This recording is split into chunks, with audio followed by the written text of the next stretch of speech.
Hello everyone and welcome back to Project Ozone Reloaded Titan Mode. You're watching episode 5. Between episodes I have done a fair number of things, maybe not as much as the previous time. Let's take a quick look at the quest journal. There aren't very many quests that are done this time. I have been making some progress on the dye seeds, as you can see, but I'm not quite ready to move on to the necessary steps to get to opening up Botania, which is over here. If we have time today, though, I am going to do some Botania. So the only quest that's actually done is one that was in that chapter in beta, and it is the wheats. I grew some wheat, I ground it up into flour, and I made toast sandwiches. So let me go ahead and claim that reward. We'll see what I got in the bag here. Oh, more soap and water. Okay, so let me put that away and we'll discuss exactly what we're going to be doing today. Today I'm mostly going to be doing stuff other than just finishing quests. That is sort of what I've been doing between episodes. And I don't have room for more soapy water. I don't know what soapy water is good for. I might ought to find out and then see if I can just throw it away. Now, what I really want to do today is I want to get started on doing some of the tech advancement, and there are a couple of things I'm going to have to do with that. One of them is I need to look at setting up a blast furnace because, as we already talked about just a little, the flint and steel that's required to go to the nether actually requires steel. And so we're going to need to make some steel. Another reason for doing that is because I have moved my lava generation over here, and I wanted to set up burning netherrack because burning netherrack is 3 times as fast as a torch as opposed to the lava, which is only twice as fast as a torch. And once I got all this set up here, I suddenly realized I don't have any way of starting a fire. So for the moment I just have torches here. I need to get some steel so I can make a flint and steel. Now I suppose I probably could have started a fire using something like a fire charge. However, I think that generates an explosion. I haven't used one in a while, but I think it generates an explosion and that would easily break the netherrack and that would defeat the whole point. So I gotta have steel anyway. The other thing that I've sort of been doing over here. Ooh, phone call. Just a telemarketer. Hold on. One other thing I need to talk about before we go on with that is I did come up with a solution over here for the soul sand. Unfortunately, the problem that I was having with the liquid transfer node was real. I was using it just fine. However, it is actually set up in the config so that you cannot use it as a water generator. So what I've ended up doing, since I don't have any way of pumping water right now, is I've gone ahead and just set up a portable tank here. I used the hardened one. I made some Invar, and I've made several hardened tanks at this point. And I can just bail this full of water, and then it will sit there and generate the soul sand. The problem with doing it manually, like I might do the clay over there on the other side of the platform, is it takes a long time for this witch water to actually do its transformation, so I would have to stand there for a long time. This way I can just set aside 32 buckets of water and have it do its thing for however long it takes. I don't have to sit there and manually do it. The other thing that I've set up here is I have gone ahead and set up an automatic sieve. I'm using the 4 survivalist generators that I got, which do not provide anywhere nearly enough power to run this sieve at maximum speed, but it does do its thing while I am not doing it. In other words, I can go and do something else. That's kind of a good thing, because that means I don't have to be there. I can be doing something else while it is sieving material. So even though it's very slow, it's still better than me standing there doing it. Before we go on to the blast furnace, one other thing I have been doing my killing mobs here, and I repaired my spawn area. I've also been growing some ender pearls using many ender lily seeds that I've gotten at this point. I've probably got about 20 of them. Now, although it doesn't immediately look it because I've got it all covered up with covers, this thing is now made entirely out of obsidian. I had another blast occur, and it wasn't nearly as bad as the first one because I had more obsidian in the structure, but it still blasted a hole in the roof and blasted some covers off the top, and mobs started spawning up there, and it was very inconvenient. And I ended up just taking and making the whole thing out of obsidian. There is a particular mob that spawns it's a creeper, but you hit it and you get a message, and when that happens, it seems that creeper inevitably will blow up at that point unless you can kill it fast enough, and it's got a pretty powerful blast, and that's what was causing the problems. Now, I'm actually not anticipating having any more blasts like that, for manual kills at least, because I did upgrade my sword. It's a Manulin broadsword now, and I've put some quartz on it. I'm up to 13 attack damage with it, so it's enough to kill a creeper in a single hit now, so I don't have this thing where I hit it, it gets mad, it blows up, and I have to deal with picking up the pieces afterwards. There are no more pieces up here, but I still would have to heal up and so on. Alright, now the blast furnace is kind of an interesting thing. We need the steel from the blast furnace, and I have been looking in the quest journal at some of this progression on the alpha page, and it's a little weird. The blast furnace is down here. Coke oven. Well, that's coke oven. Blast furnace is actually this one, steel production. So it's a little bit further along than I am in the progression right now. But what you may notice looking at it is it's blocked off by automatic sieving and by gotta go deeper. Now gotta go deeper is the one for the nether, and it requires flint and steel. If you go through automatic sieving, I don't know what path this takes right now, but if it does go through automatic sieving, then obviously it doesn't depend on going to the nether first. Getting to the nether depends on this one, since you've got to have steel.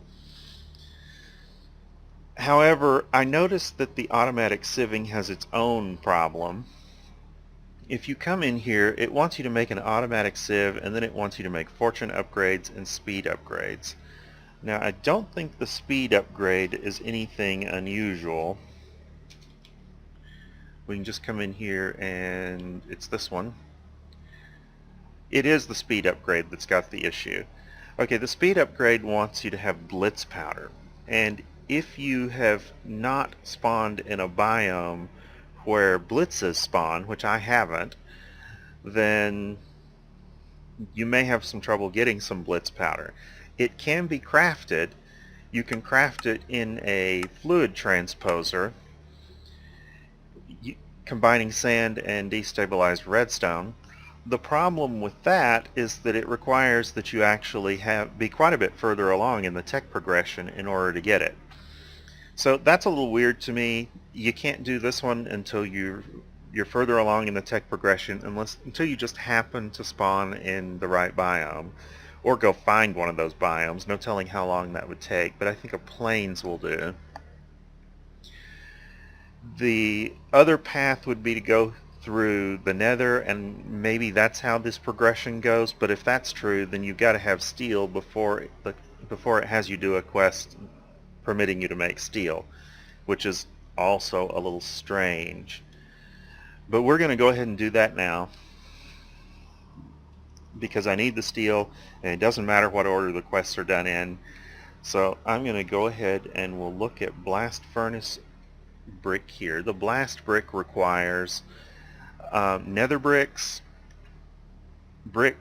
and blaze powder. Now, nether bricks, of course, are made from netherrack, and it would be awfully nice if we had been to the nether, because then we could get netherrack easily. However, we haven't been to the nether yet, so I'm going to have to use a different approach. So what I'm going to do here is I'm going to go ahead and put some more bricks on to cook. And then I'm going to set up an apparatus to make nether bricks. And I've been collecting quite a bit of lava here, so I've got 64 buckets of lava. I think I'm going to need 72 bricks. Let me go back over here and compute it. Each one of these recipes makes 2 blast bricks, and this is a solid structure that's 4 by 4 by 3, which means I will need 36 of the bricks. So 36 divided by 2 is 18, and 4 bricks for each one. That's going to take me to 72. So this is actually a very simple setup.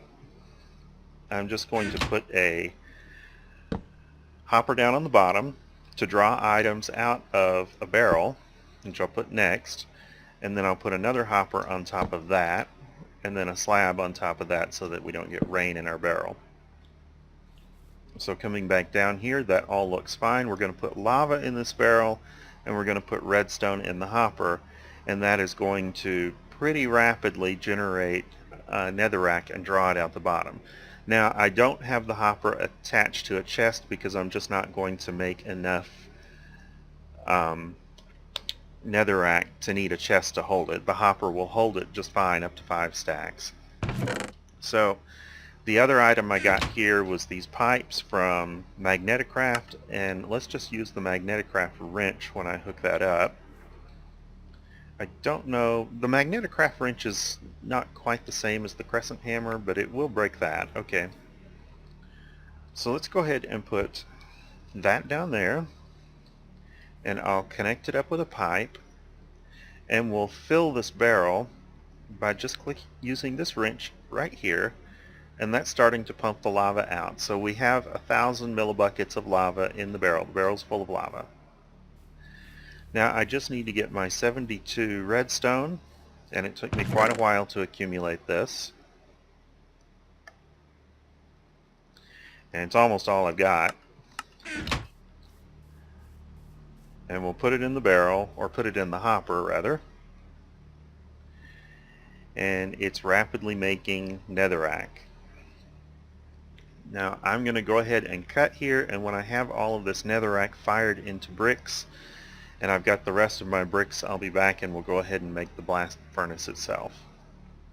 Okay, I'm back. I've made all of my nether bricks, got them all baked up, and I've got my crafting table set up with the recipe here, and it's ready to make 18 bricks, so I'll have 30, or it's about to do 18 combined, so I'll have 36 bricks. There we go. And where I have decided, at least temporarily, to build this is over here by the mob farm. So what I want to do is I want to put these out in a 3x3 pattern that is 4 bricks high.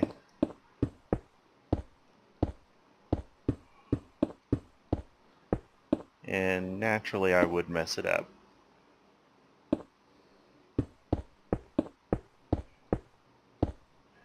Alright, but we'll get this one that I misplaced down here. I have no idea how I got that misplaced there. And to activate this thing, I need to give it a whack with an engineer's hammer, just like this. There we go. So we can see that this has a spot for, it's got one spot for iron, and then the fuel it uses is either charcoal or coal coke. I'm going to use charcoal. It requires 4 charcoal per iron ingot, and it will burn this away and make steel, and I will be back when it has done so. Alright, it finished making its steel, so I have 1 steel ingot, and I have some slag, and I will have to take and remove the slag, and I'll just tuck that away somewhere. It does have some minor uses in crafting. Let's make our flint and steel. There we go. And check the quest book, and it says now gotta go deeper is complete. So we will claim the reward for that one. And that said that it opened another quest elsewhere. Let's see if we opened up another chapter. We opened up Theta. And Theta is for RF tools, Erebus, and Ether. And the one that we've got here is to the clouds. Make the Ether portal by making a nether shaped portal with glowstone and then placing water in it. I don't know if I'm quite ready to go there yet. It's funny that it has you go to the nether first, I guess, to get the glowstone. Realistically, you can get glowstone without going to the nether, so that is certainly one option.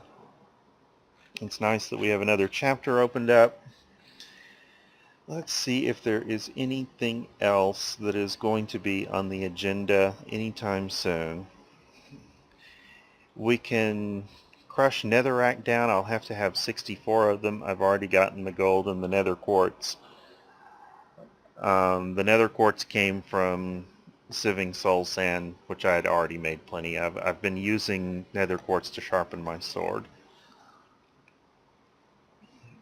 In beta, we are still waiting for me to finish the dye seeds, but there is an option here to make a set of cooking utensils from Harvest Craft and glowstone plants. These may have to be in the dark. I'll have to research it. I think they probably do need the dark. The netherwort probably needs the dark too, but I haven't really looked. So, that appears to be it for the tech quests. I do believe that I'm going to have time today to do just a little bit of Thaumcraft, or not Thaumcraft, Thaumcraft isn't in this one, Botania. Let's take a look at what's in this bag first. More of those ether saplings. These don't actually grow on plain soil, so I'll have to figure out what to grow those on before I can grow them. Probably some special soil from the ether.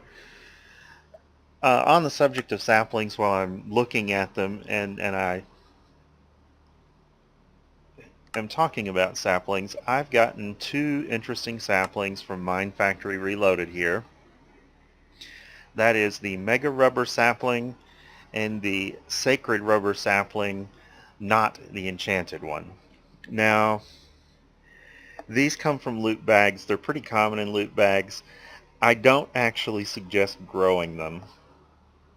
The Mega Rubber Sapling is a huge tree. Uh, if you plant this one and grow it, you will probably find that you never want for rubber or rubber wood again. That said, this is the smaller of the two. The Sacred Rubber Sapling is gigantic. This is not the enchanted one that you've probably heard scare stories of, but it's still a very large tree. It will cover several chunks when you grow this tree. It's big enough that you could easily just take and carve it out and make a big treehouse base if you want. Only issue with that I know of is that you often want to have fire somewhere in your base and you'd rather not burn it up. But if you like having a wooden house, that's a possibility. When this thing grows, it will lag you out severely for a while. Now there's another one, and I don't expect to get it in the mod pack. I certainly hope that the mod pack authors were not irresponsible enough to put it in, but maybe they did, maybe they didn't. I doubt it. And that is the enchanted sacred rubber sapling. That tree is huge. It was just put in for testing when Mine Factory Reloaded was being written. If you want to see that, just go somewhere on YouTube, type in sacred rubber sapling, and you should find a video that covers that one that is just enormous. That one is beyond even thinking about. Anyway, those are interesting. You might actually consider planting the mega rubber sapling. When I have another age to go to where it's not going to be an issue, then maybe I will plant one of those and we can take a look at it. It is somewhat realistic to cut it out. It will take a long time to hunt down all of the pieces with vein miner if you decide you want to grow one of those and chop it down, because it will not vein mine in one piece. And that's the smallest one. Okay, so going back over to the area I have created for Botania, has one of these pink flowering cherries. I have not grown the grass here because what I want to do actually is I want to use some of Botania's tinted grass.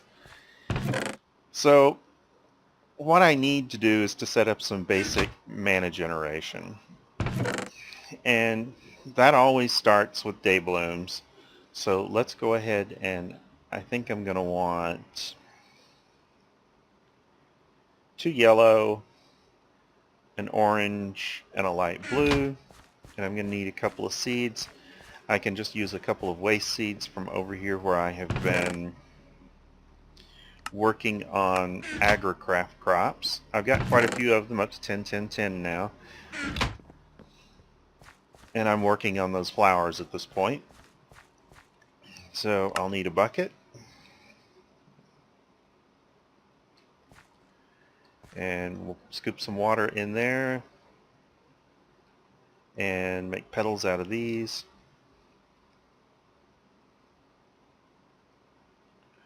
So 2 yellow, a light blue, and an orange, and then put a seed in. Wow, that's loud. And it'll make a day bloom. So just do the same thing again. It does say we can right click with an empty hand to add back the last recipe, but I am right clicking with an empty hand and it's doing nothing. Okay.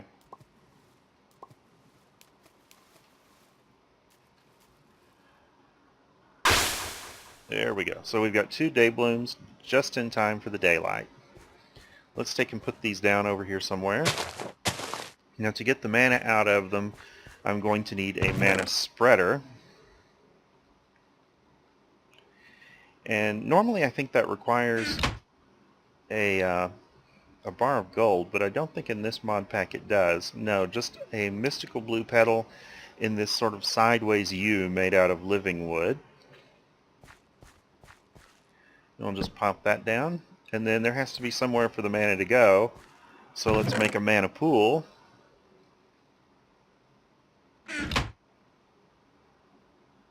Just like that. I'm getting a bit of lag for some reason, not sure why. So these say they're full. You know, I'm going to go ahead and break this block and put it back down because it may not have... Oh, wrong direction. The order in which I put these down may have prevented the flowers from linking up. I guess, let me break the flowers and put them down.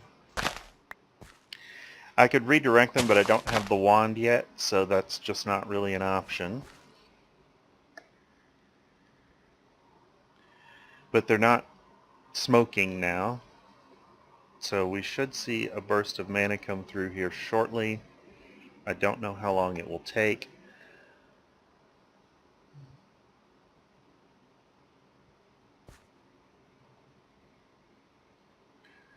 Evidently a while. Day blooms are not very efficient.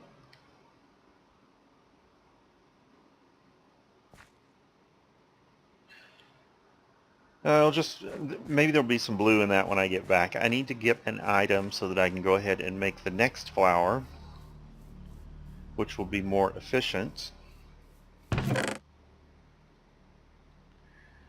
I'll use a coal block for fuel on it, even though I haven't made it yet. And I guess I'll just get a piece of gunpowder here because I have lots of gunpowder. So when I have some mana in this pool, I can throw this gunpowder in there and it should give me a mana-infused powder. I don't quite have enough yet, but it did evidently make some and spit it in there. The next burst should be enough.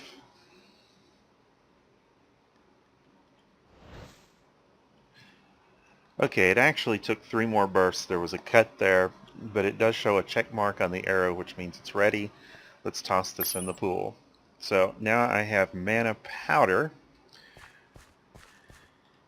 and what that can be used for is making an endoflame. Wow, thankfully that is not the endoflame. This is the endoflame. But unfortunately it's going to require pixie dust, so I can't make that either. Okay, that's very interesting. I'm not sure what I'm supposed to use for mana at this point. Let me do a little research and find out. Okay, here's what I found out.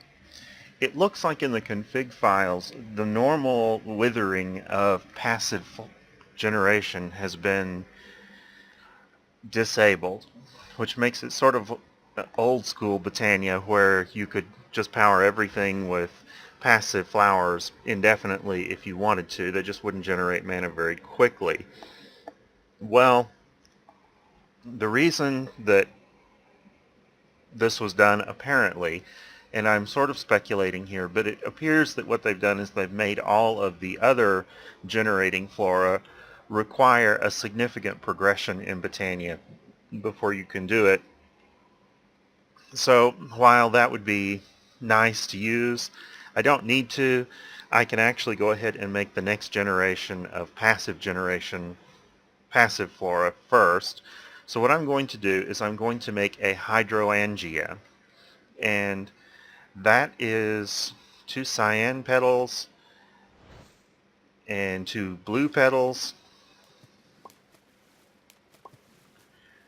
and this mana powder. I'll just pop a seed in there to make the flower itself, and it's blue. Now what this does is this consumes blocks of water, and I've set up an area over here for it. But it consumes blocks of water and generates mana as a consequence of doing that. So I've set up a pool here, and I'm going to put some water. It drank my water already. I need to go ahead and tell this to generate perpetual water here, but it will consume water to produce mana, and when it does so, it will send it out. Now, the other thing I'm going to do is I'm going to end up having hydrangeas on all 4 corners of this structure right here, and these on the back will probably be too far for that mana spreader to pick up. So what I'm going to do is I'm going to go ahead and aim another mana spreader that I've already got in place there over to here to get the mana in the mana pool. And to do that, I'm going to need to be able to aim the mana spreader, and to do that in turn, I'm going to need a wand, the wand of the forest. And I'm trying to remember, I think it takes 3 of these twigs, so 3 twigs and like that. So there's my wand of the forest. Let's go ahead and shift right click on this spreader and then shift right click on this one, and that will point this spreader to that one. And this flower did already hook up to this one, so it is sending the mana over there, and we've got it in the pool. Now, I'm not really ready to do Botania yet in any great depth. There was a specific reason I wanted to set all this stuff up, and that reason is because I want to go ahead and get some of the nice looking grass here. And to do that, I'm going to have to get a piece of bone meal because I've got to have some grass, and I'm going to need some shears to cut the grass with. So we'll just get a couple of pieces of iron and some bone meal, make some shears, bone meal the grass here. Lots of poppies this time for some reason. And I'll just chop all this down.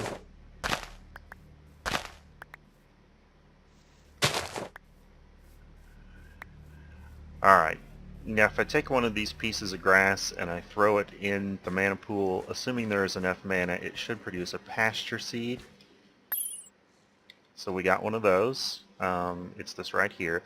This will grow grass in a large area just by clicking on the ground with it. I'm not going to do that. The other thing you can do with it is you can convert it into any of several different types using a piece of dye. I'm going to use a piece of green dye if I've got some. And if I don't have some, I'll make some. So just pop that in there. Should be just about done. Alright, cactus green, we'll combine that with our pasture seed, and we'll get a vivid pasture seed.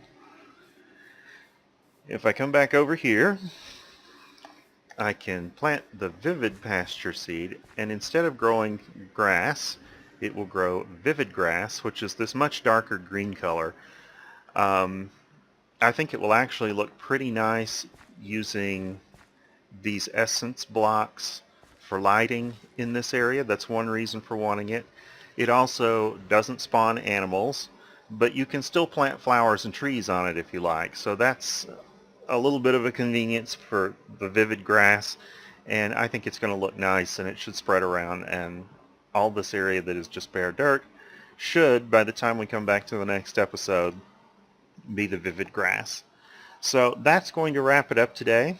Thank you for watching. If you liked the video, please feel free to like, subscribe, comment, or share, and I will see you next time.